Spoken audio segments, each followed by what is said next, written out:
Look alive, ladies and gentlemen. We are the Millie Goats. I'm AK, your host. We are at episode 400. How about that? Happy Sunday night.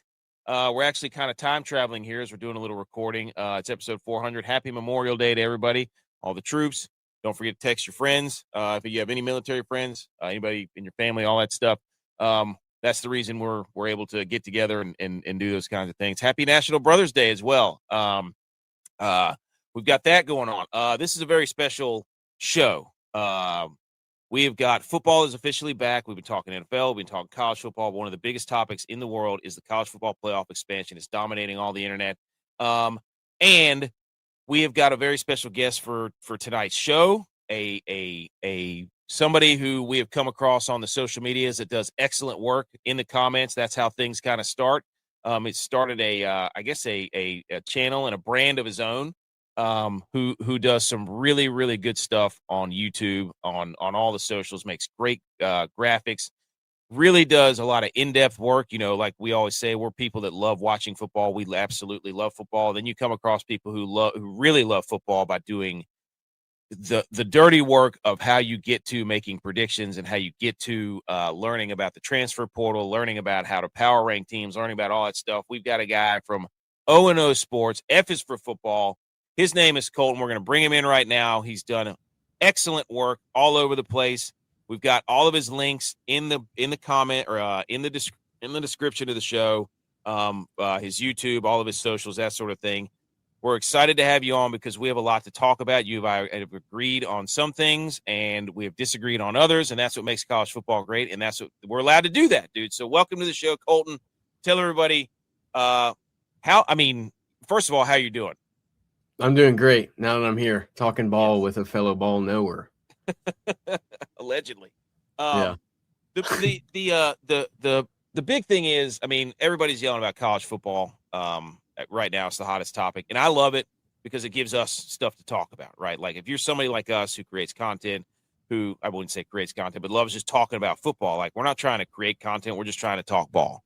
And the reason we're talking ball, probably the same reason you are, is because you got sick and tired of watching everybody get up there and start presenting information that you know is not correct. And so what you have to do, if it makes you mad, people say, well, do something about it. And that's exactly what you did. And you started 0&0Sports. I'd love to know when that started. I'd love to know what inspired the name. I'd love to know all that. So please take some time to tell us about that.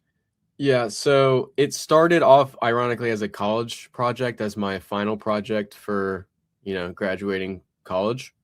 And It just kind of originally was a little, the formatting of it was you had to do some kind of project that had a clear like beginning, middle, end, and like the processes and all of it. So I figured I love college football. Let me make a college football podcast.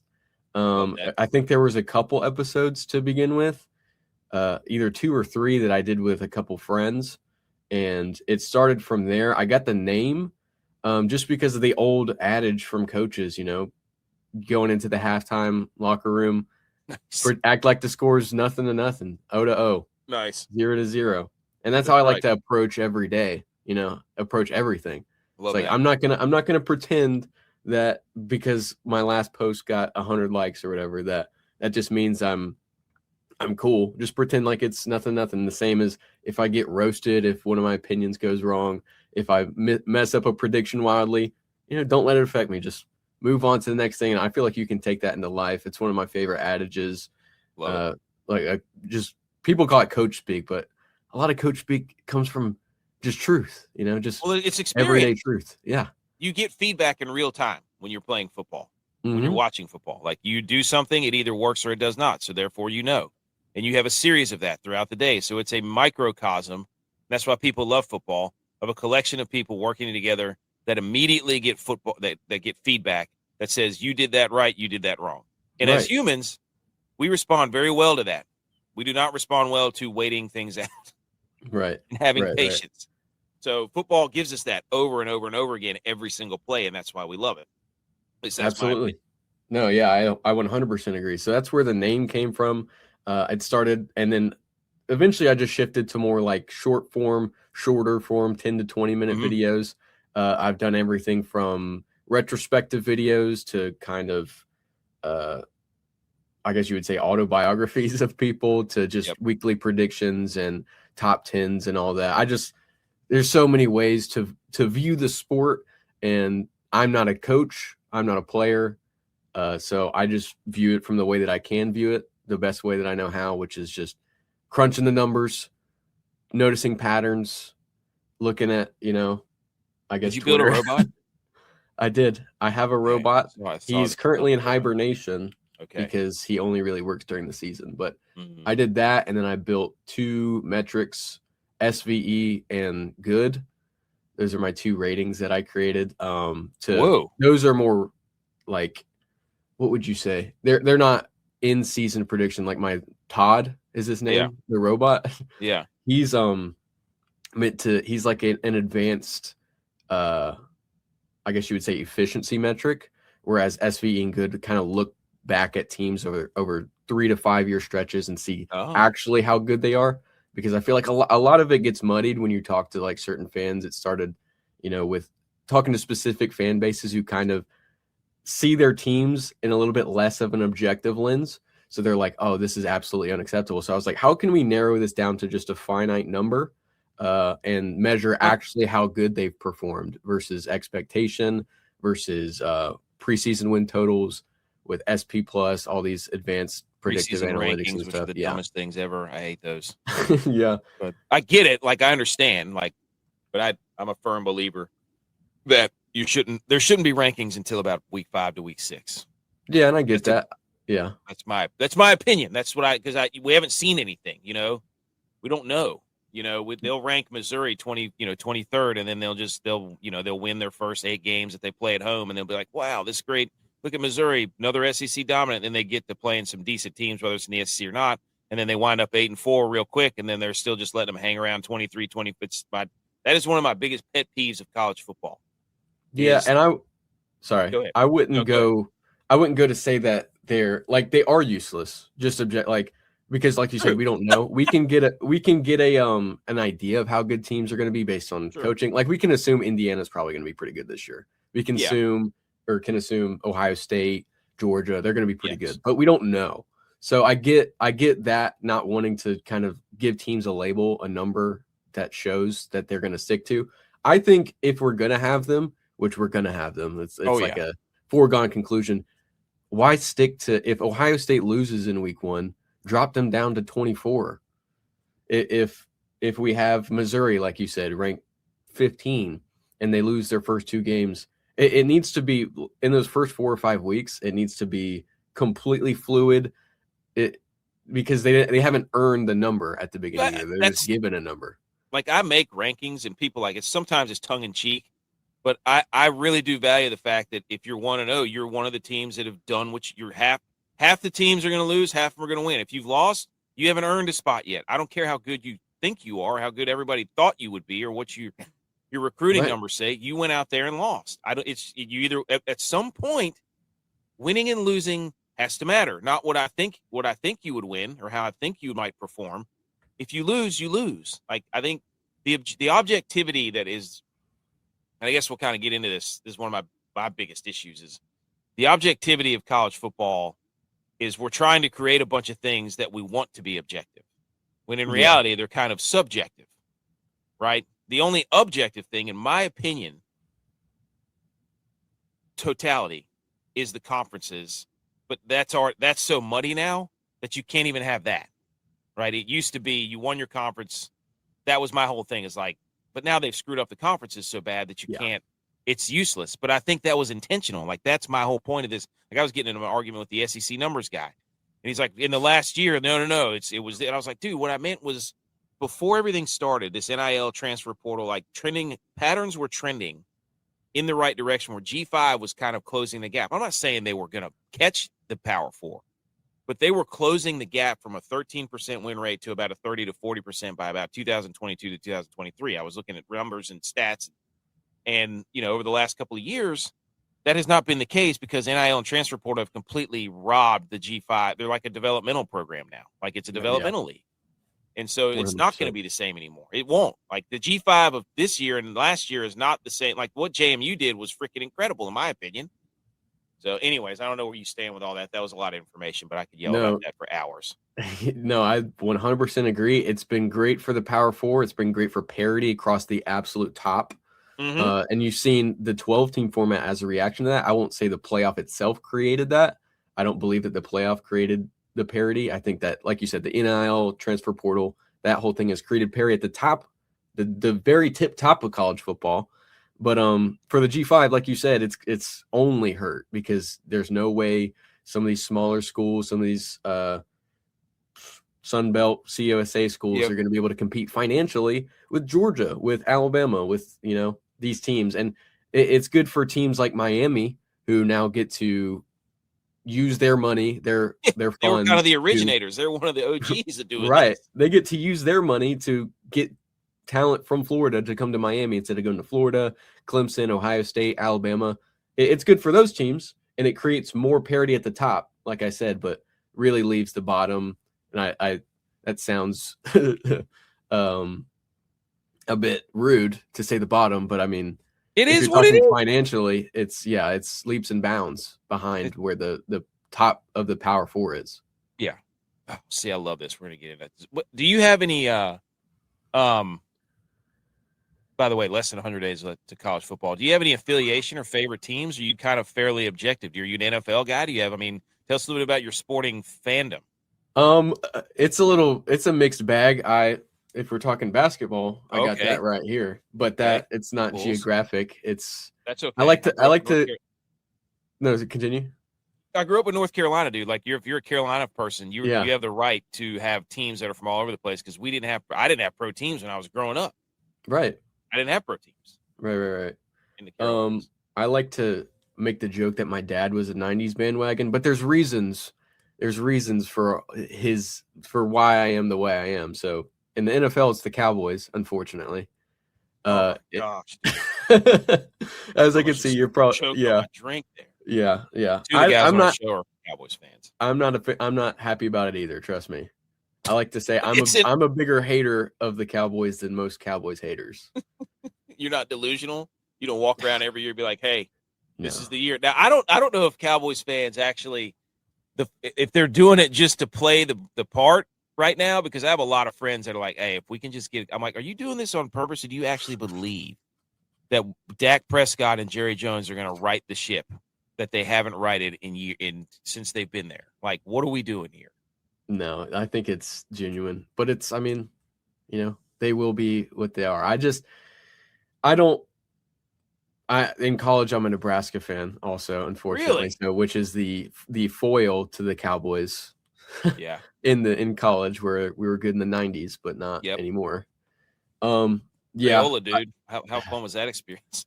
It needed to happen. I wasn't as bent out of shape about it as I think most were. I like to view everything, from it's hard to zoom out when you're a fan. Sure. Me having done this and evaluating teams on a national standpoint gives me that objectivity, I think. And I'm not trying to put myself on a pedestal saying I'm smarter than everybody. No, dude.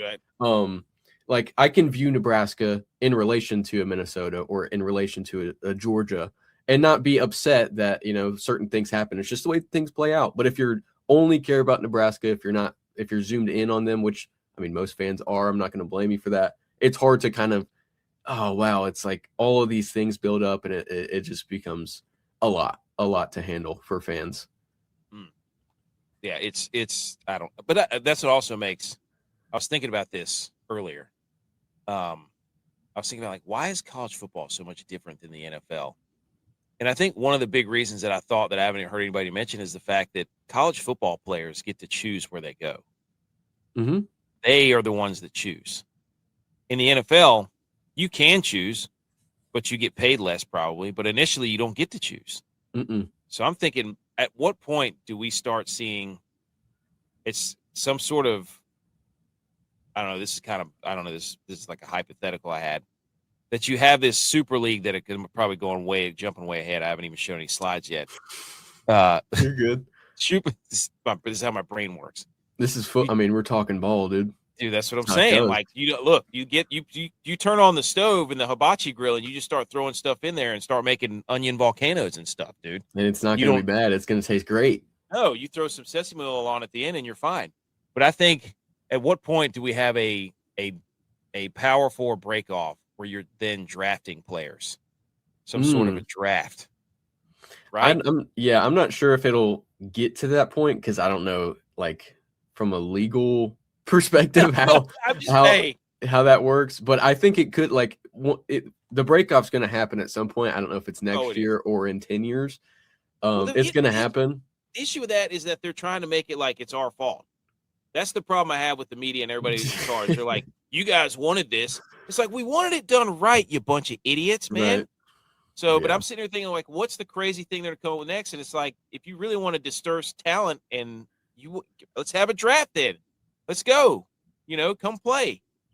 But I think the kids having all the power and being able to choose is what separates it from everywhere else, because they can decide not to go places.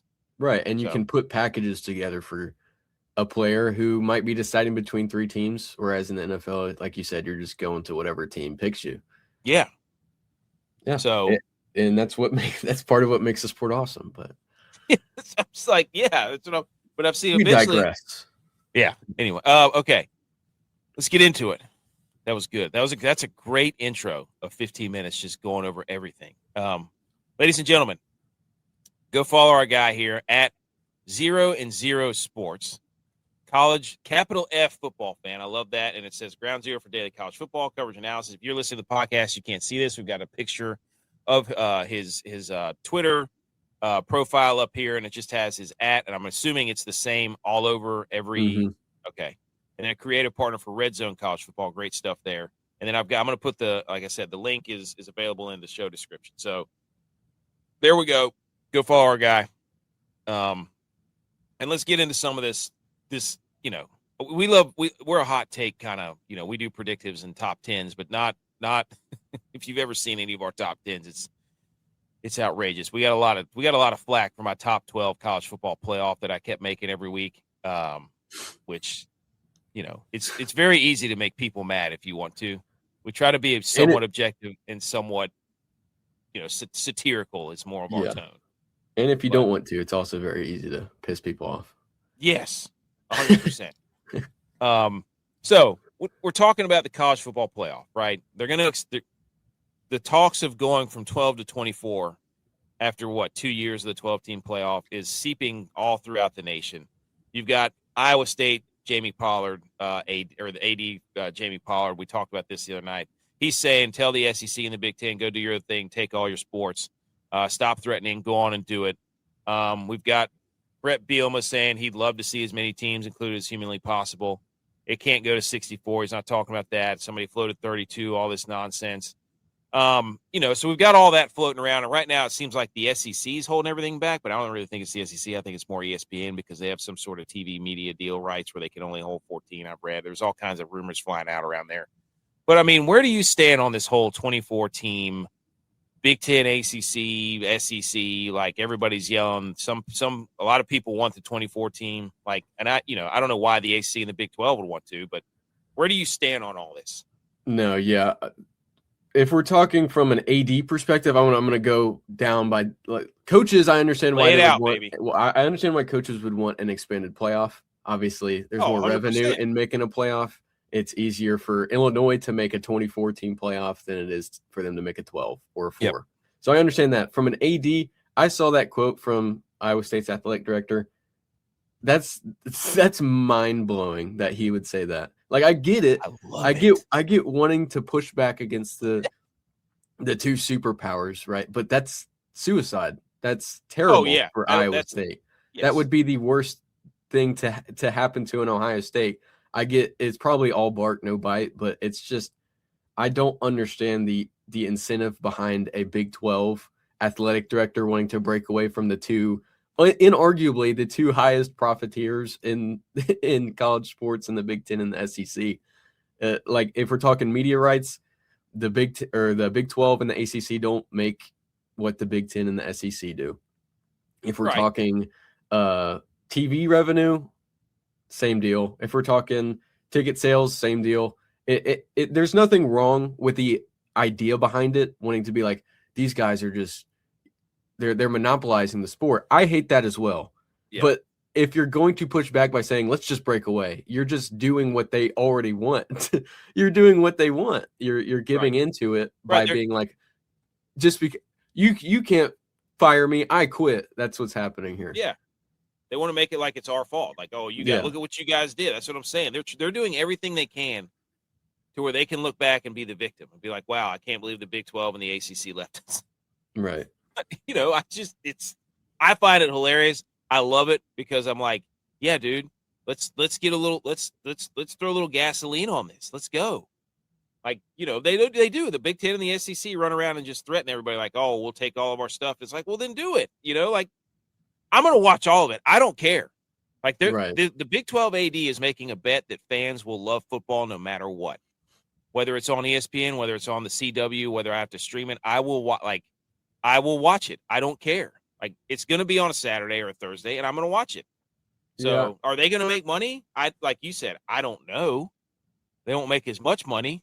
No, they won't. That's the issue that I have. It's like, yes, all of what you're saying is true about how they're just kind of, the SEC and the Big Ten are just kind of bullying the ACC, the Big 12, all the G6. I understand the idea behind that, but you're not helping. I don't think you're helping. I understand wanting to get it ahead and over with, but for me, it's the Big 12 and the ACC benefit from the Big 10 and SEC. Okay. And it's kind of like a trickle down. And I hate to use that in a derogatory sense, like, because the Big 12 and the ACC are awesome. Like you said, me, myself, yourself, we're going to watch football because we love football. Yes. But the fact of the matter is, more people care about the Big 10. More people care about the SEC. They're consistently the best performers in all of college football. People aren't going to watch, casual fans aren't going to watch the Big 12 and the ACC as much as they are going to watch the Big 10 and the SEC. Whether you believe that's because of intentional Disney overtaking ESPN and pushing the SEC to the moon, you can believe that if you want. To me, what's happening behind the scenes doesn't really impact my opinions on it. If you want to believe it's a conspiracy that ESPN's trying to push the SEC and the Big Ten, then you can believe that. To me, it's just like, I'm going to work with what we can see before I try and think on a higher playing field in that regard. It's one of those things where it's like, I've gone down the rabbit hole, my friend. Believe me. Like, I have gone down, like, okay, I went back and looked at the history of national championships when they did all this stuff, like from to the 50s, right? And I went back and I was like, when did the SEC get so damn good? And to me, you could say it's conspiracy. Like, I don't think it's an accident that whenever the ABC and ESPN got the rights to the BCS in '96 or whatever it was, and then ESPN made a TV deal with the SEC in '96. From that point on, you can see a significant increase in SEC participation in national championships. Now, am I an idiot that says, well, they're just pushed? No, the SEC consistently has the best talent, right? The best coaching, the best facility. Like, I'm not an idiot. But what I'm saying is, like, I don't think it's a coincidence that from that point they have benefited from that. No, yeah, absolutely. I don't think they're mutually exclusive of each other. I don't believe that. No. And that's if you got the idea that I was suggesting that you were a conspiracy theorist. No, I didn't apologize. But I don't think that at all. To me it's the ESPN obviously is incentivized to keep, and we'll talk about this in a second as well, with how they are the only ones essentially fighting back against expansion. Because they are incentivized to keep it an exclusive club. And once it gets less exclusive, they obviously lose a lot of. There's no arguing that. But I don't think that is as important in the topic of playoff expansion as people would like to believe. I think you get those extremes where people believe, oh, the SEC isn't even that good. It's just ESPN wants you to believe that. That's what I'm talking about when I'm talking conspiracy theory. The recruiting sites are all paid by the SEC to boost. You can believe, like I said, you can believe that if you You can go down the rabbit holes. But I just my big thing was like, I wanted to look because I'm like, at what point did we reach a point where the SEC was just winning everything? And I went back and I looked at, like I said, I looked at the national titles up until the mid to late 90s. And I was like, it was pretty evenly distributed, throughout. And then in the 90s, when that TV deal happened, like you can see there is a lot of SEC. And so that's just my opinion. What I do think is that the top of the SEC, just like the top of the Big Ten, is really, really good and another level, but all these people who are fans of the South Carolinas and the Missouris and you're the ones that think you can tag along and be like, no, you're not in that area. You're not in that area. There's 6 teams have won the SEC in the last 40 years, right? Did you see that stat? 16, 6. It's what is it? Florida, Georgia, Alabama, LSU, Auburn. I'm sure we're missing a big one. Florida, Georgia, Alabama. Are they LSU, including Texas Auburn. in that? No, not Texas. And there was one more. But it's like the same 6 teams have been winning this conference for years. Yeah. For sure. So the top of the SEC and the top of the Big Ten. The Big Ten's even worse than the SEC as far as when you get down past the top. Mm-hmm. There's 8 teams, and we're going to show a slide here that you have created. That what a segue, man. By the way, this is the dumbest patch of all time on these jerseys. The college football playoff first round. Like, come on, you don't have to put that. You don't have to put that on there. I've been on that for years. It's the dumbest thing I've ever seen. There's just more of that where we're going. There's more of those patches. Do you watch golf at all? Mm-hmm. Okay. Do you know who Keith Mitchell is? I think he's pretty much. I do not. Okay. And he's got the Kirby. I think he's a Georgia guy. I'm pretty sure he went to Georgia. So he's got the Kirby Smart Georgia. Yeah. Visor. Like he's got the visor. Oh, yeah. Okay. The big fat visor that's 6 inches. I swear, I'm telling you, man, Keith Mitchell, every time I watch a golf tournament, he makes the visor top a little bit fatter. 10%. Yeah. Yeah. So he's going to look like Doug Dimmadome or whatever that cartoon is with the 10-gallon hat. I'm like, he's just going to have a visor hat that's 10 feet tall out there swinging a golf. This can be incredible. We'll talk about that later. What I wanted to get to was the list of teams that you think are most likely to make the college football playoff. And you did this in a vid. You've done it in a series of videos, have you not? Yeah, I made one big video with, I believe, every Power 4 team, but this was more just an overall of every single FBS team. Okay, so when you say locks, these are the teams we're talking about. I'll let you kind of go through this. This is a great graph. I love this. This is phenomenal. It's just laid out so beautifully. It's got what is this? The tier list, tier maker, whatever it's called. Yeah. Love that. So go ahead and just kind of walk us through the skeleton and how the sausage was made a little bit here. Yeah. I want to shout out Reed, Love for the Game podcast. One of the guys that I work with pretty consistently. He's the one who gave me the idea and I think made the tier list.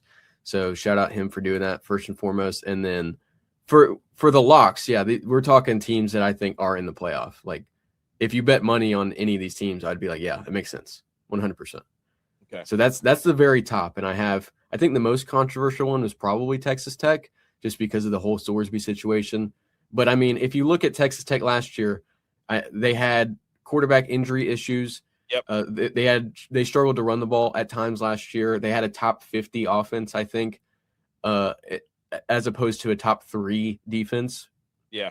Arguably a top 1 defense.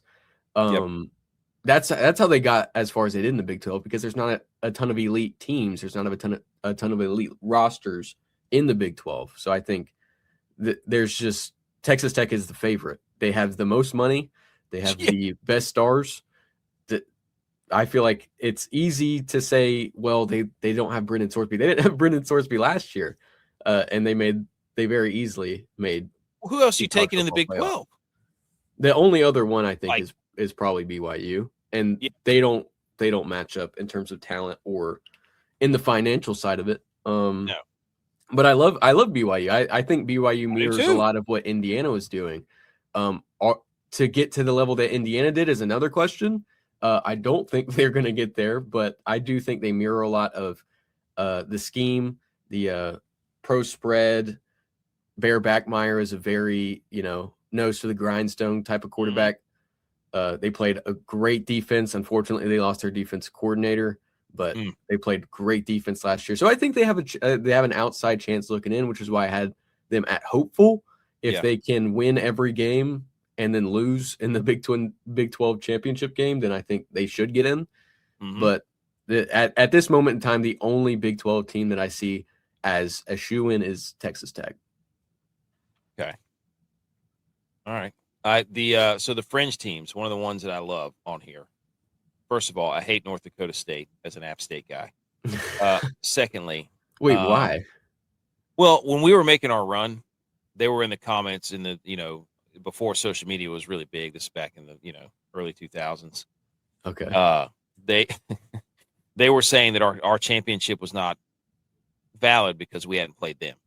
Oh, okay. Well, that makes sense. Because they weren't allowed to jump up and play, so. Right. So our dynasty wasn't as good as theirs. And it's like, you know what, dude? I wish we could play those teams right now and you would understand. Anyways, so they were in the crowd chirping about how our national titles didn't matter because we didn't play them. So it's ludicrous. I hate their guts. Still to this day. I respect them, but I hate their guts. This fringe team. So Arizona I love, but I love Cal. The reason I love Cal is the quarterback, dude. That guy is a freaking laser light show. Oh, yeah. He's one of the biggest reasons that I have them there. But I would say the biggest reason is because they had a pretty good offense last year. They had, I can't remember exactly if it was top 3 or top 5 offense in the ACC. They added to that and adding Ian Strong and Chase Hendricks out of the transfer portal to borderline, I would say, great to elite wide receiver talents, which will only help him. And they bring in Tosh Lupoy from Oregon, who, if you're not familiar, if you're listening to this and you're not familiar with Tosh Lupoy, he hasn't been a head coach, but he was the defensive coordinator from Oregon for the best part of their the last 3 years. And he's an alum, so it made a ton of sense. He's got ties to Cal. He's a defensive guru. He's Oregon. Their defense has been immaculate the past couple seasons. Yes, it has. And I think immediately you get a guy like that in at Cal who's not short of talent.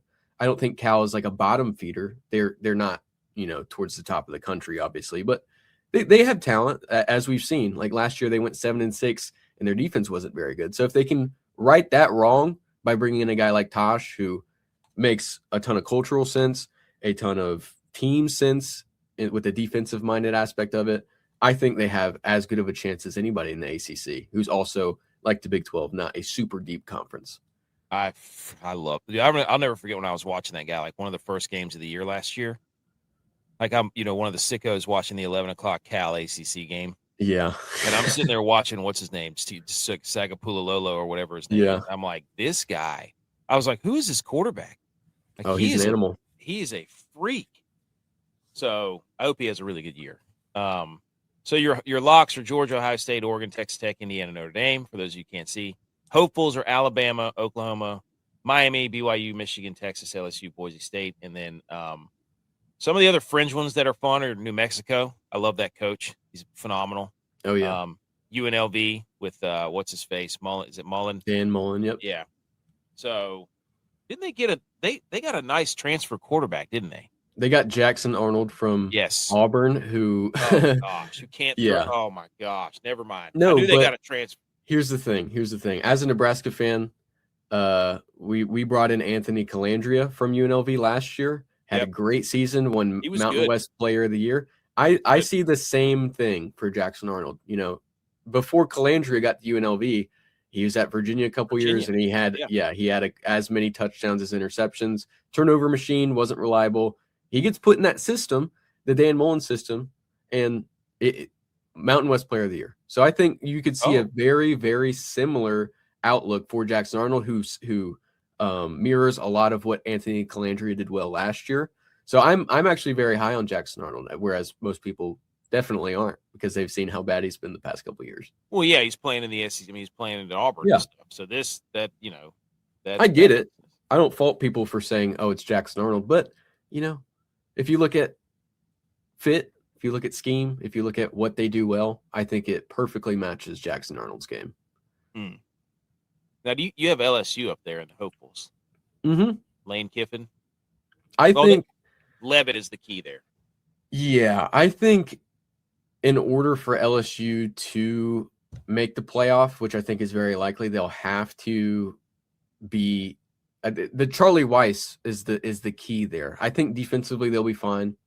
I think if Charlie Weiss can do what he did last year at Ole Miss with Sam Levitt, who's I'm not super high on his arm, but just his explosiveness, his ability to make plays with his legs. And he's not a terrible passer. He's not a Jeff Sims, from Arizona State.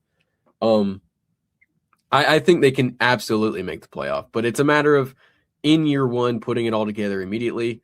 That's the biggest question. I haven't seen Lane Kiffin necessarily just be able to build an elite roster. I know he was at Ole Miss where it's hard to do that, obviously, but it's taken him a few years in the stops that he's been at. So I could see it going either way. I think they should aspire to make the playoff this year. I think they will probably end up making the playoff, but obviously that's why I don't have them as a lock. Okay. Some of the no chances. Mississippi State. No. I don't know why, but I bet their win total over last year, and that was one of the funnest bets I've ever made. Did it hit? I'm pretty sure it did. I think it was at 4.5. I think, that makes sense. I believe they won 5. I think they won 5 or 6 games, and it was awesome. It was incredible. I love finding a team. Just because I was looking at Mississippi State, and I was looking at their coach, I was like, this guy's he's got a pretty good pedigree, and I think he was an offensive lineman too. So, also, App State down there in the no chance, I'm going to respectfully disagree. With all due respect. Yeah. With all due respect, I will respectfully disagree. I will let you have that. I'll let you have App State there. Even though I'm not pleased with how the direction of the program is going, it's annoying as hell. I love your ECU in the long shots. I love Jack State in the long shots. These are fun. I love Hawaii. I love their quarterback a lot. Alejado or whatever his name is. Mm-hmm. He's fun. A lot of those group of 5 teams I put in long shot just because I think they have a puncher's chance of making and winning their conference. Mm-hmm. It's harder to predict the G5 than any other, it's harder to predict just because there's so much more volatility in those conferences. So just the teams that I'm a little bit higher on that I don't think I necessarily have like a Marshall or a Jack State winning their conference, but they could. And if all goes well, they could be 11-1 and be, in the hunt. So that's why a lot of those are there. Some of the higher teams like the Boise State, I put it hopeful because they're easily the most talented team. They've made the playoff. So I think they are one of the only G5 teams that should consistently aspire to be in the playoff. I think they're the favorite this year, but that's what pisses me off about App State, dude. Like we had that. We were next up. Like we were winning the Sun Belt, running the Sun Belt, and I don't know. I don't know what happened. It's infuriating because we should have been the next Boise State. That could have been us, and we squandered it away. It could still be with how it's going. It could still be. I'm not sure if there's any team other than a Boise State, maybe UNLV, who's capable of putting together a roster that good, year after year. JMU seems to be pretty good at doing it. Yes, yeah. But the biggest, I mean, it's definitely possible for JMU. I think the Billy Napier is a question. I like him as a G6, G5 head coach, but when he was at Louisiana, he wasn't playing in the East, so it's going to be a matter of if he's able to be as good, have seasons as good as he had at Louisiana now in a tougher division. Yeah. Billy Napier, I remember that's who App State battled forever in the Sun Belt. Mm-hmm. Sun Belt Billy. Yep. I thought he was going to do better at Florida. But he was definitely a good recruiter. Yeah. That's all I'll say about Billy Napier. He was a great recruiter at Florida. I love you have North Carolina in the no chance. I just don't see it. A lot of people are high on them because of I forget the name escapes me. Their offensive coordinator, Petrino. Petrino as their offensive coordinator. I could see that being a great addition and them having a fun offense.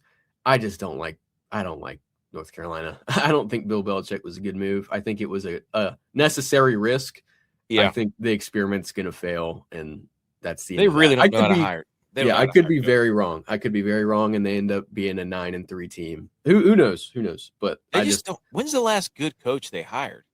Didn't they have the Larry Fedora? They had Mac Brown was solid. He wasn't, yeah, what he was at Texas, but I feel like that's about as good as it gets for them. Yeah. Anything else on it? Because this is great. This is a great list. But I have some other stuff I want to that you've kind of touched on a little bit. What do you think about the Sorsby stuff, by the way? He's a guy. He's awesome. Yeah. I just like this. He bets on anything. Like, I love this. He was betting on hot dog contest, doubles 10. Like, he's sitting around with his boys like, hey, let's put some money on this. Oh, yeah, dude. He's me. He's me, dude. Nathan's hot dog. I had irresponsible money on the Nathan's hot dog contest. So, no. But in all reality, betting on your own team is where it draws the line. Like we saw Mateer last year betting on random games. That was bad enough. But once you bet on your own team, once you start betting on your own team, that's when it's like, okay, dude, you're maybe see a psychiatrist about this one. Yeah, that's insane. I don't know what they're going to do. And then there was a judge that was supposedly a Texas Tech grad and so on and so forth. He recused himself this week. There's some great memes about that. Oh, yeah. There's some great memes about Hopefully, I don't think he should be eligible. I think if there's any integrity in the sport, betting on your own team is where the line should be drawn. If it was just the Nathan's hot dog and Romanian soccer, go for it, buddy. Yeah. Guys will be guys. But once you get to betting on your own sport, betting on your own team, you shouldn't be eligible. If he is able to play next year, I think that's honestly a loss for college football and college football fans. Well, they don't. I mean, they're going to do whatever they want. They're going to look and say, does this guy bring ratings? That's what they're going to assess. They're going to do a ratings assessment and be like, this guy, whenever he plays, is going to be the most controversial, and we're going to have, because that's all the TV networks care about. They're probably in the ear being like, hey, but I'm with you. Like, hey, man, don't do that. No. Okay, this is your post-spring top 25. A lot of people didn't have Indiana in the top 5. Oregon is always going to be up there, but we know what they're going to do. They're going to win a bunch of games and lose in the playoff in the second or the first or second round. That's what they do. Iowa, I love being in there. I respect that you don't have Missouri in there. Thank you very much. Is Missouri in there? Did I miss him? No. They're just outside. Just missed the cut. Thank God. Holy smokes. Thank you for giving us a top 25. It doesn't have Missouri. And who's the other one that always gets in there? Auburn. Auburn usually sneaks in there, But, okay, so you've got I'm not going to go over all these, but for those of you who can't see, there's a top 25 list here. The top 5, I will read: Indiana, Ohio State, Notre Dame, Oregon, and Georgia. How did you come up with this? Let's break it down a little bit. Indiana. I'll start with Indiana because that was the most controversial one when I put it out. How can you say no? Exactly. Is my thing. The biggest pushback that I've had on Indiana at one is, well, they lost Fernando Mendoza. I'm like, you didn't know. The commenter saying that didn't know who Fernando Mendoza was prior to coming to Indiana. Right. And that's no disrespect to Fernando Mendoza. He was awesome. From Cal. He was awesome at Cal. Yeah. But Indiana turned Fernando Mendoza into Fernando Mendoza. Yes. So to say, oh, they lost Fernando Mendoza, they lost this and that. Kurt Cignetti, Mike Shanahan, Bryant Haynes, their recruiting department has done the best job at identifying talent in the history of college football. Yes. I don't understand how we can watch the Indiana Hoosiers win a national championship. Not in win. Football. Destroy everybody. In football. Yes. And be like, well, can they do it again? They shouldn't have been able to do it one time. That's my thing. They shouldn't have been able to do it once. They shouldn't have been able to go to the playoff last year, and they did. So for people to be like, well, they lose a bunch of guys. Okay.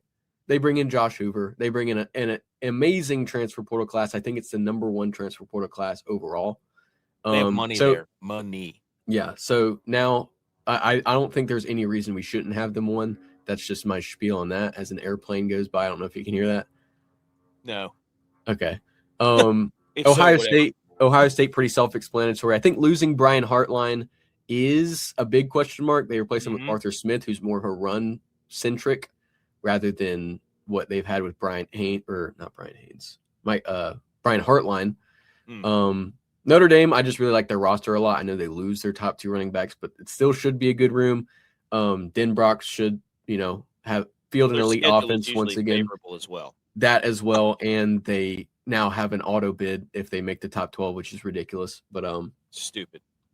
Oregon, I really like their roster. The biggest thing for Oregon, I would have them higher. I've had this argument with some of my friends from Red Zone on why I don't have Oregon higher. They lose both of their coordinators, Lou Poi and Will Stein head off to different schools. And it's hard to replace that. I have no doubt in my mind that they'll be able to replace them with good coordinators. I don't think they've made any bad hires, but it's just getting those, because you're talking about 2 of the most elite coordinators in the sport in Will Stein. And their defense was nasty. So to me, it's just there's too much unknown in that department. From a roster perspective, you're talking about maybe top 2 in the country. So I understand. Yeah. It's just a matter of the system built around that roster that is a question mark for me. Georgia's tricky. I really like Georgia. I think they could win it any given year. It's just, are they built to do it? Are they built to withstand that playoff grind we've seen the past couple years? No, they haven't. They get a defense again? What's that all about? It's tough. Every year it feels like they should be a lot better defensively than they are, and they kind of slip. They're not bad, but it's like, how are they this far behind where they were like 3 years ago?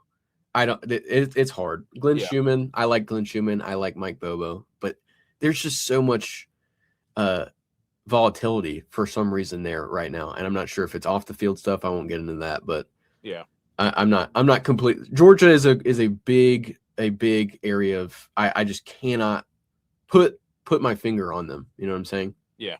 I have no finger on the pulse of that program right now. They're going to be good. They will probably end up winning the SEC again. Yeah.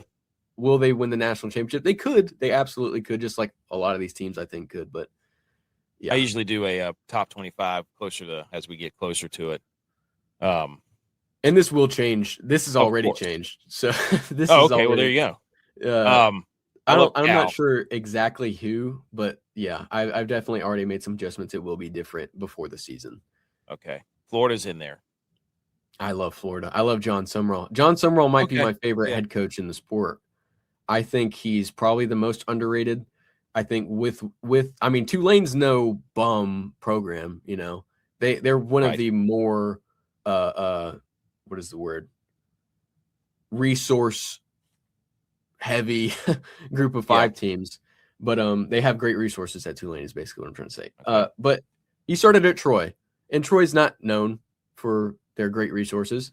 He takes over and does an immaculate job there. Immediately jumps to Tulane, has no issue rebuilding and getting them back and winning the American. Yep. I think Florida has needed a guy who is balanced. They brought in Billy Napier, I think, because they liked a lot of his offenses and a lot of his the ability he's shown as a recruiter. But at the end of the day, it comes down to winning games. And I think John Summerall is that guy for Florida. I think in year one, they already have an elite roster. They have a pretty decent transfer haul. They bring in Buster Faulkner from Georgia Tech, who had one of the highest floor offenses in college football last year. That Georgia Tech offense was, it wasn't that was bad fun to watch. Any day. Yeah. Yeah. That was fun to watch. I think they can win potentially 8 or 9 games next year. And if given 1 or 2 upsets, could be in the playoff hunt. Love that. All right. So go check out the top 25. Like you said, it's already changed. What about the G6? You kind of touched on some of these. I love that you did a G6. Thank you, because I'm a G6 guy. We like to look at all of college football here. You got UNLV, Boise State, Memphis, USF, JMU is your top 5. ECU's in there. North Dakota State, I hate their guts. Coastal's back in there. Jack State. You got Army. Where's Navy? Is Navy in there? Navy's not. I'm a little bit lower on Navy. I think there. Navy's harder to predict, as is Army and Air Force, just because you don't really know what they have unless they like they had I forget his name. The quarterback for Navy? Yeah. I forget his name. Not important. It is important. I should know it, but I forget. And he was awesome, and he was a lot of the reason why that offense was so effective. I don't think they necessarily. Horvath. Yes, Blake Horvath. Okay, there we go. They their offense should be good. I mean, it's the Navy offense. It's not going to change that much. It's just a matter of being able to execute as well as they have the past couple years with Horvath. I think that's why I have Army in there, is because they do return Cale Helms. They return a couple of those good running backs they had last year. I just think if you wanted to say Navy was top 5, sure, I'm not going to argue with you. It's Navy. I can't. I'm not going to pretend that I know who half of their players are, because they're not recruits. They're students. Yeah. They're at Navy. They're at Army. So it is what it is. I just losing Blake Horvath is just a big letdown in my opinion. I'm gonna go ahead and I'm gonna put Utah State in there. Might be biased. My cousin coaches their best offensive line coach in the country. Okay. Do what? No, I said that's okay. Yep. So Utah State's going in there. Get Texas State out of there. I'm tired of seeing them in everybody's top 10 and moving up to conferences, and they've done nothing.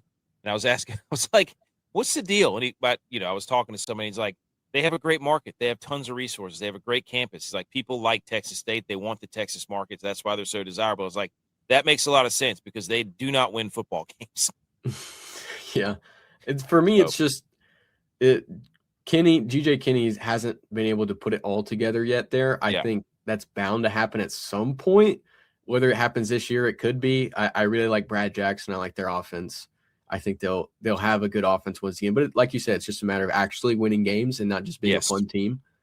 That obviously is a huge factor. I think they will be able to probably win 8 or 9.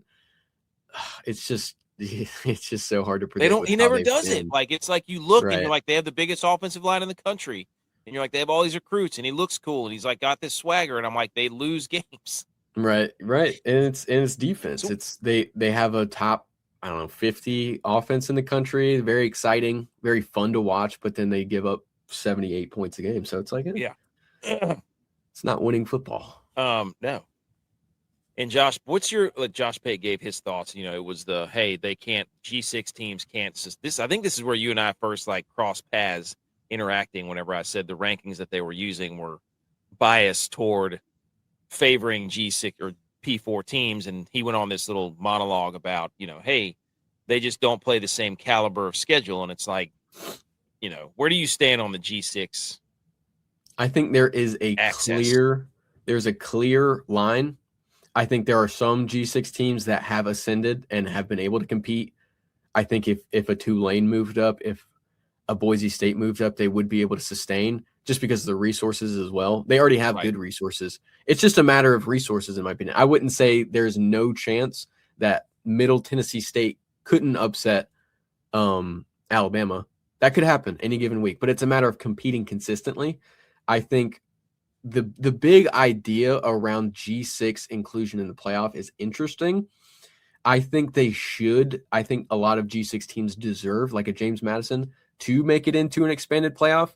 I just don't believe that there's ever going to be a G6 main. Like, if Boise State moved up to the Pac-12 or the SEC or Big Ten or whatever, because they are in the Pac-12, and they got those resources that comes with jumping up conferences, they would be able to compete because they already have a sustained level of success.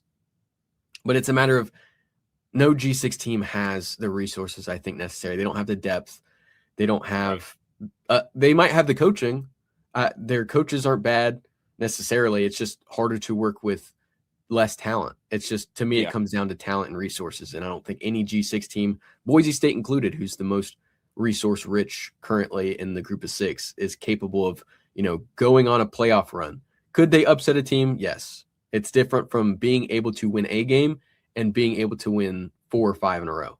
But I think that goes back to the whole point of, that's the same across college football. Like, that's usually the argument, is that there's a class of teams in each conference, and then there's the rest of the conference. There's a class of teams in group of 6, then there's the rest of the group of 6. Like, we all know what these teams like, and I think with the loud part, or the part out loud, is that we know that this is the case, but in our heart of hearts, for me, I'm like, I know that if you allow things to continue to play out, other teams might be able to. I don't want to cut off access to teams maybe finding that success that catapults them into being a Boise State. You know what I mean?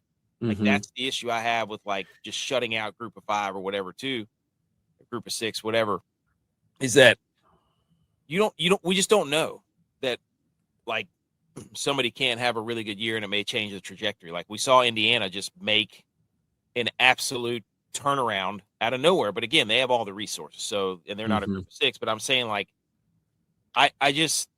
I know it's really hard for 95% of the Group of 5 teams, but I think that if things play out or they were the way they were, not in today's football, like it's just not going to happen with NIL and transfer portal. It's just that I think my argument died whenever NIL started in transfer portal, that things were trending in the right direction where the gap was closing. And now I think it's just, it's I'm hanging on to an idea that like they've screwed up so much that it's hard for me to even go to it. That's for somebody like me who's been pounding on the table for years. Let them play. Let them play. They're like, yeah, well, watch this. We're going to start paying the players. And it's like, well, now I got nothing. Like, like they ruined it, you know? Yeah, it especially sucks because there were teams like Cincinnati who were some of the best teams in the country, made the playoff. TCU. But now it's harder for those teams to, I mean, it's easier for them to get in. If a Cincinnati happened again, it would be easier for them to get into the playoff. But you're talking about winning 4 or 5 games in a row, which is just not feasible for these teams. And I think an expansion in the short term would serve better to include those teams. But I think like it has essentially with the playing field evening out more towards the top of the Power 4, I feel like it would have a similar effect because you would have teams like Boise State, teams like App State, who have teams like North Dakota State, who have good players. They're going to want to go to Missouri, and maybe be a rotational piece and perhaps get to participate in a college football playoff in the 2014 format. So I think it creates parity in the Group of 6 also, but not in the way that you would want. I think it would decrease the talent level across the Group of 6 and slightly increase the middle Power 4 a little bit. I think it creates an inverse parity, if you will. I think it would serve to separate more. So I get wanting to include all group 10 conference champions in a playoff in a 2014 format. I understand wanting to see more Big 12, more ACC, more American, just Group of 6 teams in general. But I think it serves as a reverse to what the actual issue is. I think the actual issue is that the parity that's being created at the top of the sport doesn't allow for teams like, and with NIL and the transfer portal allows for teams in the Group of 6 to be poached because they just can't compete financially. And that's where the root of the issue is, because you have teams like Texas Tech, Alabama, LSU, who can spend $500 million on a roster, it seems, in a season. LSU's paying 3 coaches. Yeah. and they can just do whatever they want. They can go down to App State. They can go to Boone, North Carolina, and be like, hey, guys, what are you getting paid now? $15,000? All right. Make $250,000 to sit the bench for a season. And it's like, you can't compete with that. These are the actual issues that need to be addressed. I don't think expanding the playoff solves those issues. I think a lot of people think it will, by being like, well, if they're included in the playoff, they might be able to make more money and might be able to get more awareness on group.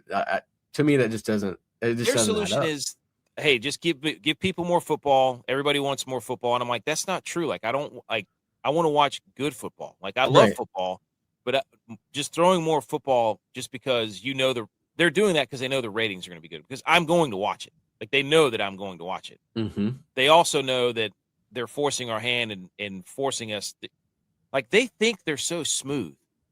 They're like, oh, we're going to expand the playoff. And I'm like, no, I know what you're doing. Like, but there's nothing I can do about it other than get in front of this microphone and yell about it. Right. Like, I was the biggest, let the G5 in the playoff. Well, they let them in, and then they started paying players. I'm like, well, and then they're like, see, the G5 can't compete. I'm like, well, no shit, dude. Like, No, yeah. As soon as they got in, you said, okay, we can pay players now. Like, that's not an accident, in my opinion. It's just not. No. And, like, so, and they want the expanded playoffs because now they could sell more advertising space. Like, yeah, and now that you have an illegitimate argument, but in the confines of the playoff expansion argument, you have more teams now who are capable of competing to get into the playoffs. Yes. I don't think that matters at all. I don't think getting into the playoffs should matter at all. I think teams that get into the playoffs should be able to compete for a national championship because that's the whole point. But it's more, we're entering a world where the playoff itself is the prize rather than winning a national championship. Because everybody knows, like, Missouri's not going to win the national championship next year. Could they compete for the playoff and potentially get crazy ad revenue? Yeah, that's what they're aiming for. And that's what bowl games served not as much to. So you couldn't make as much money going to the Citrus Bowl as you would going to the college football playoff first round and playing a home game versus with that stupid patch on the shirt and Ohio State and losing by 20 touchdowns. Yeah. So I don't know. It's infuriating. It definitely is frustrating. But to get back to the original point with Josh Pate. Oh yeah. To me, it comes off as harsh, but I think it's unfortunately true. I'm not happy about the way it is. I think the ranking system does serve more to include SEC. Is that fair year to year? Sometimes no. So I will say some years there might be a case where Tennessee might lose on a neutral site to a Tulane. And because they have more talent, Tennessee gets included in that ranking system. I would say, though, that it's safer to assume just because of the talent level, just because of the resources, just because of the coaching level, that clear separation should be made. And it's unfortunate, but it's just a matter of how are we able to view this as voters on a committee. I don't think we should have a committee. I think that's another radical take. We should go back to BCS computer rankings. Stupid. But because you had computer isn't going to factor in well, but they aren't going to do that. So I mean, it's a lost cause. I just think viewing it in a way that where the group of six unfortunately is not going to be capable, at least as capable to win a national championship as a Missouri. I don't think either really are. I think Tulane and Missouri have similar odds. I just think Missouri's odds are slightly higher just by the nature of the beast being an SEC team. They'll get if you put them side by side, you can make more of a case for Missouri just because they're in the SEC. Right. And I think that's dumb. The bias is annoying to me. Like, again, you're not fooling me. I understand what they're doing. But it's infuriating. And this whole argument that's like, it's grueling, it's a more grueling test that so-and-so. And it's like, well, I mean, somewhat, yes. But then Alabama goes out there and gets beat by 40 to Indiana. Like, right. So is it really that grueling? It's tough. I feel like there are points. I feel like the SEC is probably the deepest conference in football. So I get the argument. Talent-wise, coach-wise, resources, yes. And it's hard, like I said, to judge just based on, we're guessing. And SEC does get a lot of favorable bias towards them. And when it comes down to the end of the season, when it comes down to playoff and it comes down to AP poll, whatever. And that is something that I dislike. But I also feel like it's closer to the objective truth than saying in all cases that we should favor a Tulane over a Tennessee or a Missouri. So that's where the gray area comes in for me. Yeah. I would bet 9 times out of 10 that Tennessee would beat Tulane, and that's why I think they should be ahead. And another hypothetical win for the SEC. I know I've seen all the memes. I've been called SEC bias as somebody who lives in South Carolina and is a Nebraska fan. So I get it. I get not liking that, but to me, it is closer to the objective truth that the SEC is probably the best conference, not the best top. The top of the Big Ten, in my opinion, is better than the top of the SEC, at least currently. But SEC, in my opinion, from team 1 to team 18 is better than any other conference. So that's where the argument kind of ends for me. It's like, am I going to give Tennessee the benefit of the doubt over a Tulane? 9 times out of 10, yeah. I guess it would just I guess it would just depend on the year.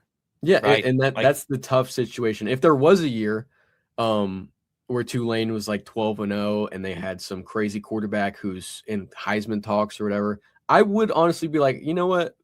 And I have like last year I put I can't remember. It was They should have probably done two.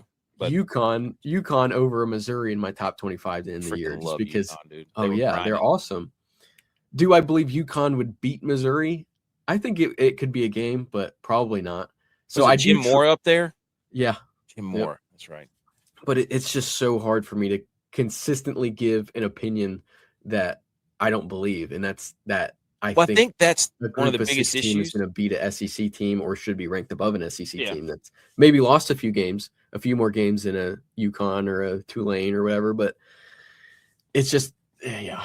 The biggest issue is people can't let go of the past, and they can't live right now. Like, college football is not what it used to be. Using all those stats about the SEC's won all this, that's over. Like, we understand that year to year they produce the most talent. They have some of the best coaches. They have the best facilities. Like, we know that.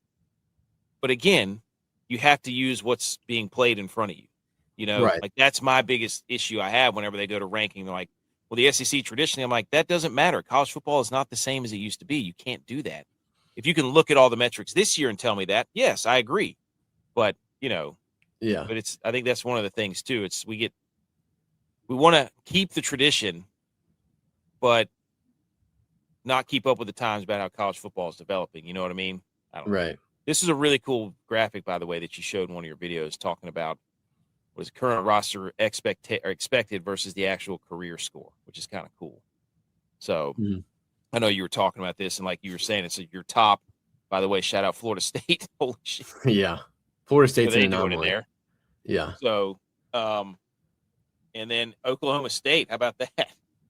Yeah, I think that this one is probably a couple years old at this point, so it's not the most up to date. But this graphic in the video that I was making goes to show the teams that are the most talented versus how they've, performed. And so usually the teams at the top right, the Ohio States, as you can see, they won the national championship 2 years ago. That was from that year where they're the most talented and best coached team from a data perspective. So they win the national championship. But the argument I was giving in the video was about who is capable of winning a national championship. A lot of people in the subsequent weeks, months, took that as teams that I think should be in the playoff. It's not about like teams that I think are capable of making a playoff. I think obviously we saw Miami at 10 go on to make the national title game. I think there are teams like Miami who are capable, as you can see from this graph, but they're teams that underperform in the regular season. So a team like Ohio State or Oregon, who's, constantly performing well in the Big Ten, consistently making the postseason, consistently having the best talent composite on their roster. Those are teams that are capable of winning a national championship. I know we joke Oregon always comes up short. Yep. That is the fact of the matter. But then there's teams like Alabama who you see at the end of the opposite end of the list where they have crazy talent but performed not to their expectation. And it's teams like that who I think if Alabama was let in at 9-3, they would be able to win a national championship. It's a matter of getting hot, as we saw with the Miami, and going on a run. And I think teams with that level of talent, with that level of depth, with that level of coaching are capable of doing that. But in the argument that I'm presenting in this video, it's that they shouldn't be allowed to. Yeah. Yeah, I get it. Yeah. We had some of your top 10 like some of the graphics you made. I just wanted to show the people, like you have a top 10 transfer quarterbacks in 2026. You do that with Garage Game Day. The Darian Mensah, that's a big deal because he was pretty good at Duke. You have that. I don't know if you want to touch on that. You also have the top 10 breakout candidates that you've put together. So that's another awesome graphic. You've got top 10 D linemen, top 10 O linemen, top 10 mascots. Like you put together a whole. I love top 10s. Like I love. What's funny is that one got the most traction out of all of them. The one that's like so subjective and doesn't matter at all. That's the one that gets like 500,000 impressions. And I'm like, guys, I don't care about that. I don't care who the extra ones are. I thought this was just fun. When you do stuff like this, like it's, like to me, I love this. I'm like, oh, I'm getting to know the players, but I guess to the casual, like they're going to read that and not have anything to say about it, Right. You get this one and it's like. It's like, how can you have the tree on there? It's like, because I think the tree's funny. I think the Stanford tree's hilarious. That's why he's 4. Not that he's like cooler.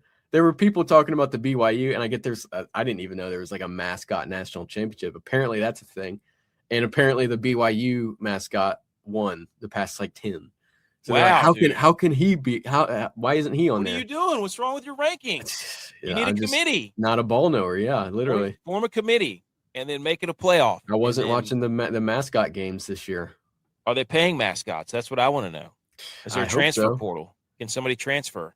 I don't know how they would pay Uga or Bevo. Maybe in better food. I don't know. The duck. He already gets like a heated. Let me see. Are we missing anything? I mean, yes, the BYU Cougar, the Buffalo, yeah, the Boomer Schooner, Oski the Bear. I feel like we're missing one. Obviously, Yosef. Probably. There's probably a few that are missing. You know what? Make it top 25. Do your preseason. Yeah, I might you know what you should do next? Preseason rankings. You should do preseason rankings. Yes. I might have to do that. Yeah, that's a good idea. Anything else, my friend? I mean, you got is there any one of these graphics you'd like to touch on? The breakout ones I found interesting because a lot of people, it's harder to, judge players that haven't quite gotten there yet, Yeah. So it's harder for people to be like, well, no. Cutter Boley, I love the situation he got put in. I thought to end the season at Kentucky, he did a great job. He wasn't, elite by any stretch of the imagination. But you look at the comparison to Sam Leavitt, who was a backup at Michigan State his freshman year, redshirted, goes to Arizona State and becomes, one of the most sought after transfer quarterbacks in the country. Yeah. I think Kenny Dillingham's offense is built to harbor that talent. You saw him go into last season with Sam Leavitt. He was injured half the year. He had Jeff Sims, which for any other team in the country, I would go to guess would mean you're not winning more than 6 games. And they won 8. So I think that is indicative of system and of, ability to disguise weaknesses. Yeah. And not necessarily put it all on a quarterback's shoulders, giving him, talent to work with and scheme to work around his flaws. I think Cutter Boley has plenty of flaws, but I think at Arizona State, he becomes probably one of the better quarterbacks in that conference. And I mean, just going down, Alberto Mendoza, I think self-explanatory, had one of the better minds as a brother in football, had one of the better minds as a coach, as multiple coaches on that team. I think at Georgia Tech now is going to be put in a system similar to Indiana. There's not as much of a learning curve there. And I think he'll be able to perform well. If he's, Fernando, I guess we'll have to wait and see. But I think he definitely is capable of taking the lead next year. Jaden Craig, the Harvard transfer TCU, I just like him overall as an athlete. I like him as a talent. It's hard with the system at TCU. It's not necessarily like elite by any stretch. Shout out their quarterbacks coach, who I worked for in college. Oh, really? We worked underneath in like the film department. Yeah. Yeah. Jackson Arnold, we touched on earlier. Kenny Minchie, backup at Notre Dame. He could be really good. He reminds me a lot of Jalen Hurts, the current version of Jalen Hurts rather than the college, because he's definitely a pass first. Yeah.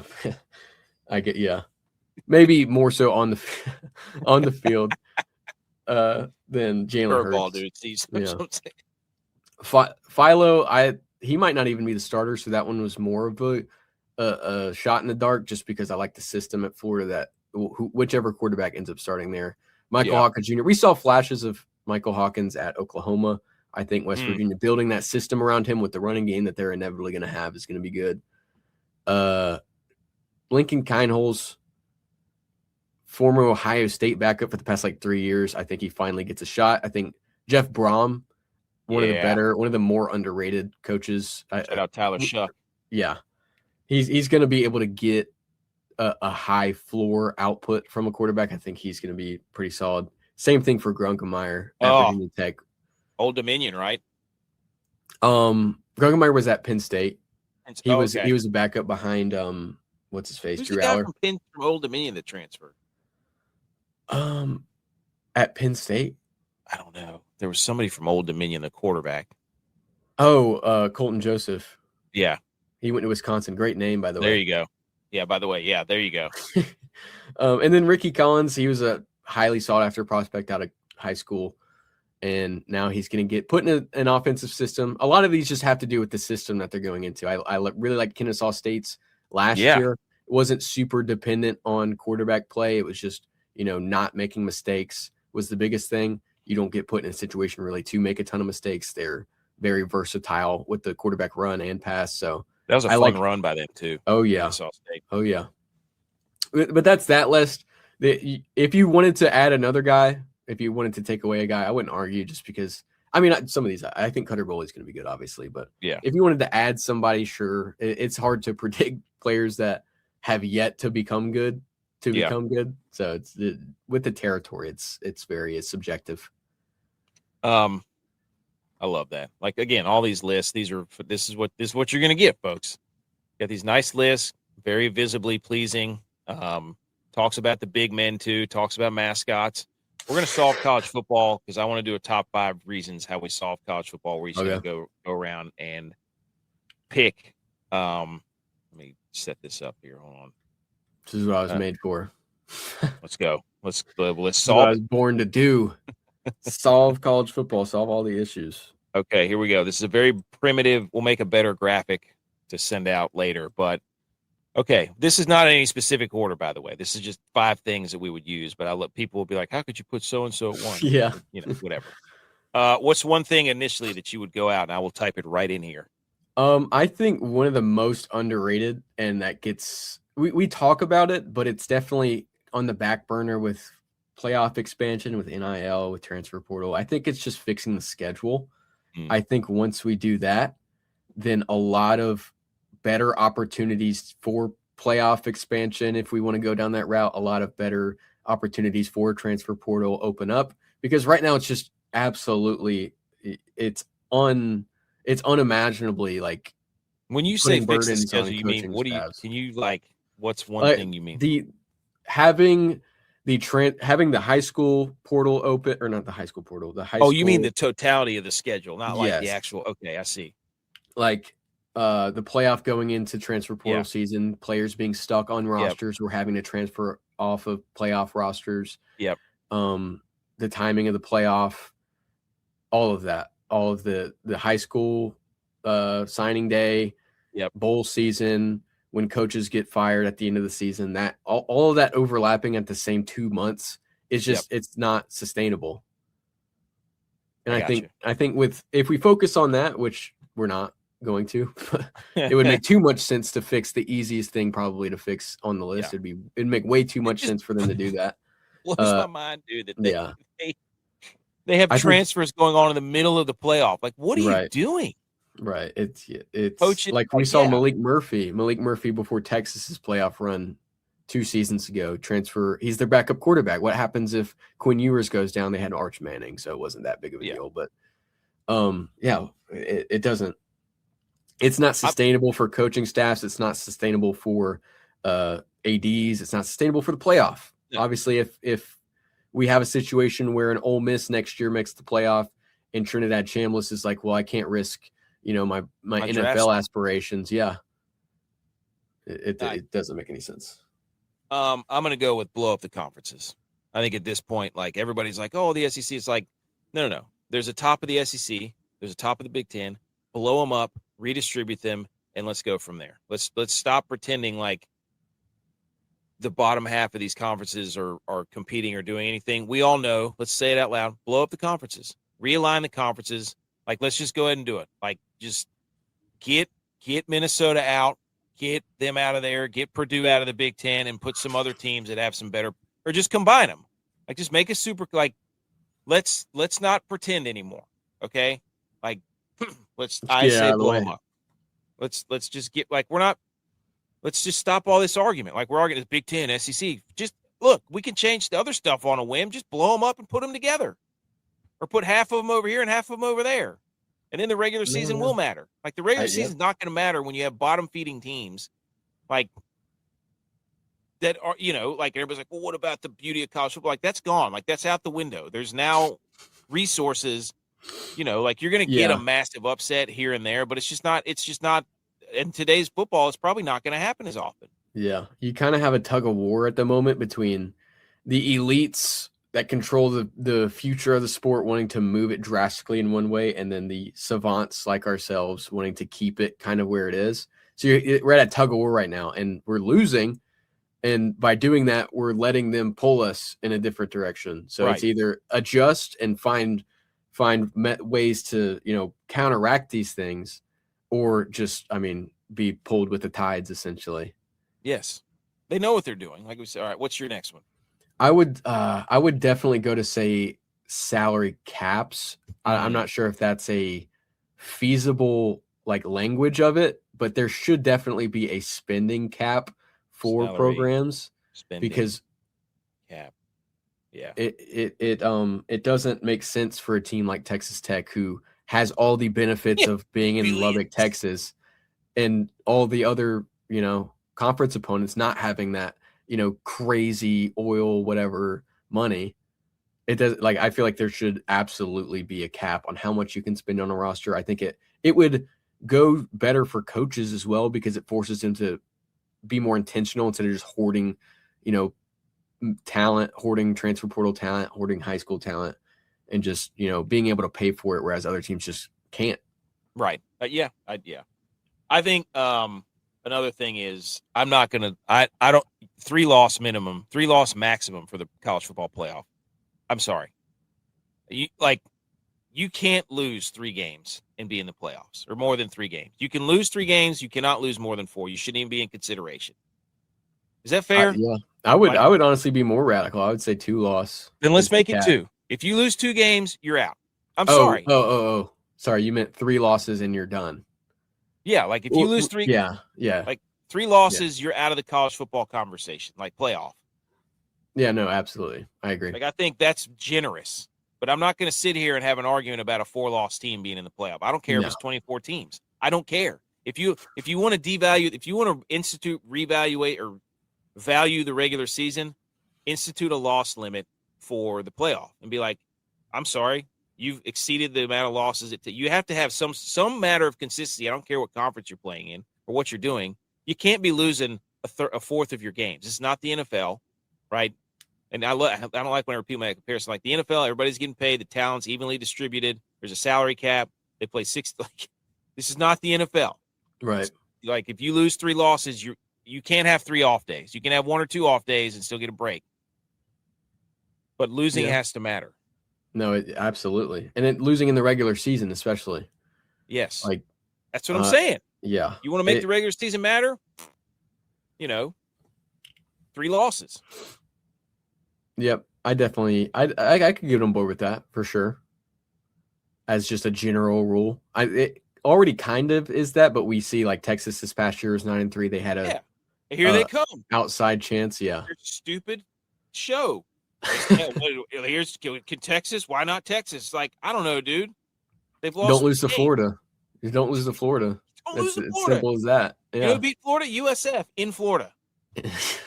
Like they did it. Anyways. Yeah. What's your last one? I'm trying to think between a couple. We can add another one. Okay. Then I would say top 6. It's our show. Yeah, I would say do a universal conference game minimum. And I would just set it at 9. Okay. Universal 9 conference games schedule. Games played minimum. 9. And just because there's some is it the ACC? I can't remember which one still has the 8 team, but it's like it's ACC. I get it. It's like you don't want to play more conference games, but everybody else does, and everybody else, reaps the benefit and the negative of it. Yeah. Like Texas has to play a gruesome schedule this year, 9 conference games. Why shouldn't Wake Forest? Yeah.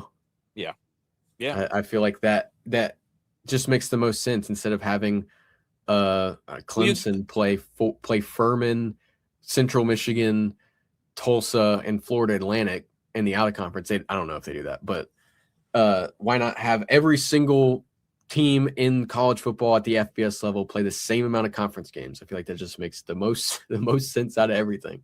Yeah. I agree with that.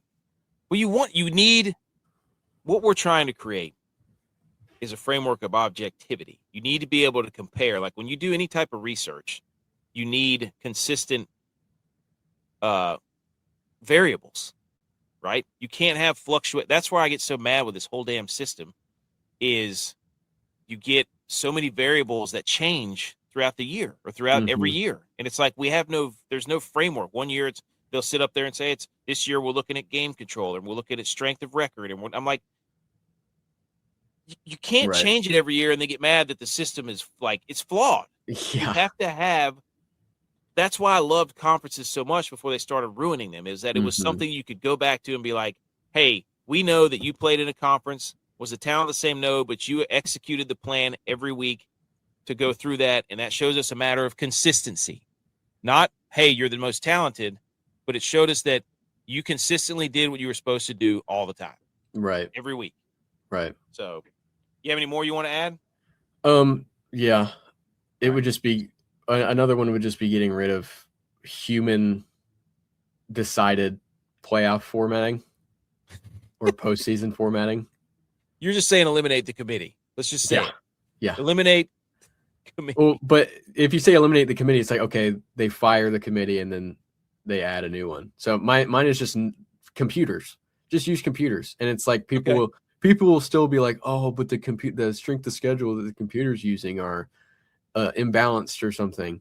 But it's like, okay, are you going to argue with a computer about it? It's like you can argue with people. You can argue with Florida State getting left out a few years ago. You can't really argue with a computer, in my opinion. No.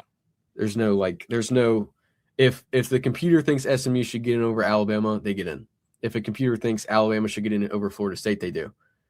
To me, when you add that weird human element, there's end up with the Florida States happening. Like you end up with Florida State losing their quarterback, and then all of a sudden it's like, well, we did add a stipulation 6 years ago without anybody noticing, where if your quarterback gets hurt, you're done. It's like, what? Yeah.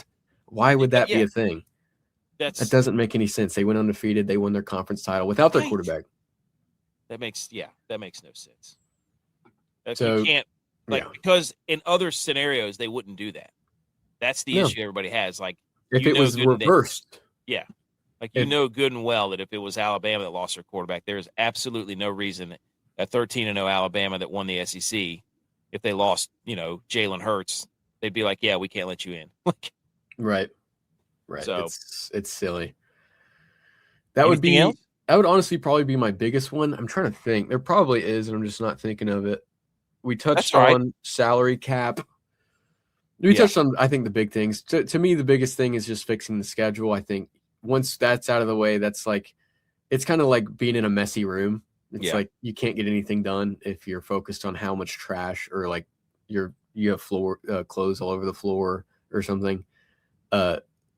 It's harder to focus on the things that are important when the environment around you's all completely messed up. And that's from the decision makers in college football. It's the athletic directors, it's the coaches, it's the players, all of it. It's completely unsustainable. So I think that would probably be my biggest. I don't know if that would be I could argue most important. You could also argue committee, anti-committee being most important. But both, I think those probably go a little bit hand in hand. Anytime there's a collection of people that are a governing body, they're going to be influenced by money because there's lobbyists. Yeah. That's the problem. No. Yeah. Yeah. And none of those people happen to be people that care about the sport. They don't. It's just like Goodell in the NFL. Like he's expanding the global. He's like, why are we playing? We're going to be playing football on the moon like soon. Like he's, we're going to be Ricky Bobby, Fig Newton. Guys are going to have Fig Newton strapped across their visors on their football helmets. How do you feel about college football in Brazil? Yeah, right. Yeah, dude, right. Because everybody who gets the 15 games a year definitely don't want to have the game that they can go to.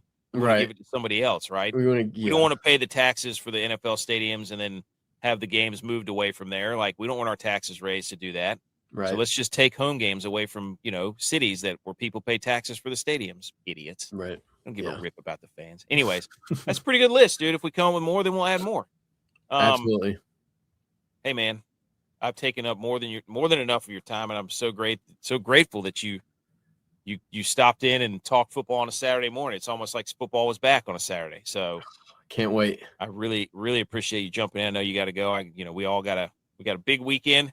Hey, and I guess people are listening to this right now. It's Monday morning or Sunday night. So everybody have a good Memorial Day. I'm going to put up one more time, your the Twitter information where people can come and follow you. And I appreciate you stopping by. You got anything else? Anything else? I appreciate it, man. I appreciate you for inviting me on. It was a ton of fun. Hopefully we can do it again soon. And also, I was scolded by a West Virginia fan. Are they the Nears or are you guys the Nears? Oh no, we're the Nears. Let's play it. Let's play, dude. I don't even spot the ball, dude. In a parking lot. I'm down for that. I've had that argument. Decided on the field. That's what I'm saying. That's what all these should do. But you know what? I forgot one on our list. Make rivalry week great again. Give us back rivalries. Absolutely. Yeah. Give us some rivalry week. Okay. But I appreciate it. It was a ton of fun. Great.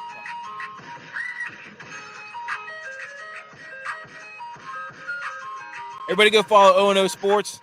Go follow the YouTubes, all the links, and we will see you later this week. See ya.